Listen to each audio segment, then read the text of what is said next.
Tècnica, explosivitat i destresa es posen a prova en 500 metres i poc més de 3 minuts. Aquests són alguns dels ingredients del desafiament de Llaguts, una competició de rem que enfronta Calafell, Vilanova i Torredembarra i que ha tingut lloc aquest diumenge. Aquesta ha estat una edició especial, ja que s'han celebrat 20 anys d'una prova que naixia després que els llaguts de Torredembarra despertessin l'esperit competitiu dels calafellencs. Ens els van deixar per fer nosaltres una carrera i ells també van vindre uns quants. I fent la carrera, quan vam acabar, els hi vam dir que nosaltres ens sentíem també molt forts perquè estàvem acostumats bastant a jugar amb el bot salvavides. Llavors els hi vam dir que els retàvem, els pelarem, exactament va ser aquesta la paraula, us pelarem. I llavors ells els hi van tocar l'honor, llavors ells me'n recordo que va dir si es dieu això, uns desafiem.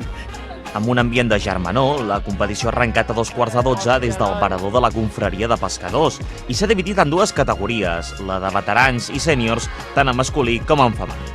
En tots els casos, els participants havien de demostrar que eren capaços de travessar d'una boia a l'altra el més ràpid possible.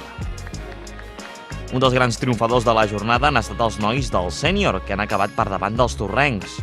Hem recuperat bé el segon tram i s'han posat davant i ja hem quedat primers. Feia molt de temps que les barcades masculines no guanyàvem, ara portem dues a la platja de Vilanova a Torredembarra i avui hem tornat a quedar primers.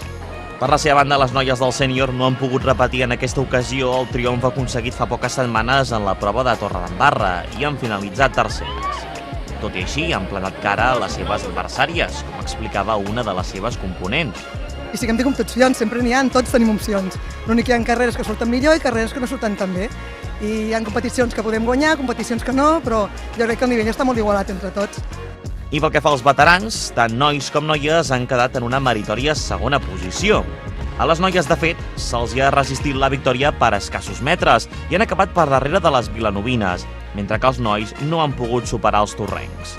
Ha sigut molt renyida, la veritat. Ha sigut una de les competicions complicada perquè veníem de les altres dues platges, de Torredembarra i de Vilanova, que havíem guanyat, i la veritat és que ens anaven seguint molt de prop i finalment per 2 metres escassos ens han guanyat Vilanova, però bueno, ha sigut molt intensa i estem totes molt contentes. Ha sigut una mica més dura que l'anterior de sèniors, hem sigut gairebé la mateixa tripulació i tot i així ens ha costat una mica, tot i que hem mirat de recuperar metros, han aguantat fins al final i bueno, ens hem marcat però no hem guanyat metros. Una de les claus del desafiament de Llaguts és la maniobra de gir, la ciaboga, que és fonamental per guanyar terreny en la part final de la competició i tenir, doncs, opcions de victòria. Si més no, aquí el temps és relatiu. Així ho assegura el president de l'entitat calafellenca, Enric Prat. No anem contra el crono, no anem a guanyar, jo dic de veritat.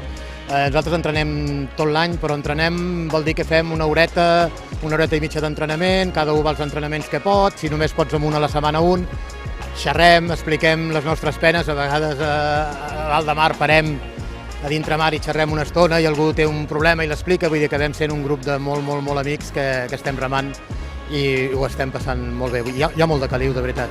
Tot i aquest vessant i esperit lúdic, sempre és important competir amb una embarcació en condicions.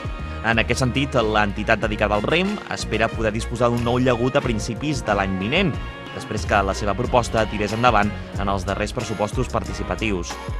Una embarcació que a la vegada ha de permetre atraure les joves promeses.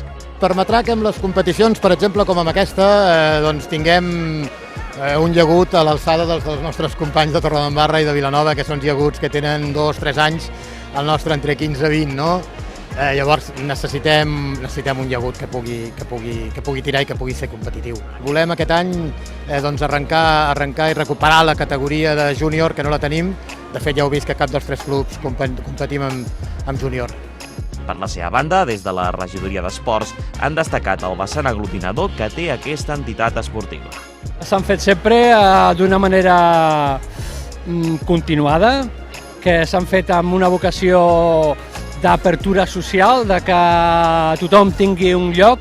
Jo personalment he tingut l'orgull i la satisfacció de pertànyer i em sento encara que estic dintre d'aquesta associació perquè és una associació que és molt incloent, no? Molt inclusiva. I crec que això és molt maco, que els clubs siguin inclusius per a les dones, la canalla, la gent de totes les edats, veterans, i en aquest sentit crec que podem estar molt orgullosos que una població de mar doncs tingui aquest tipus de club inclusiu, social, d'esport, d'amabilitat. Crec que podem estar tots molt contents avui.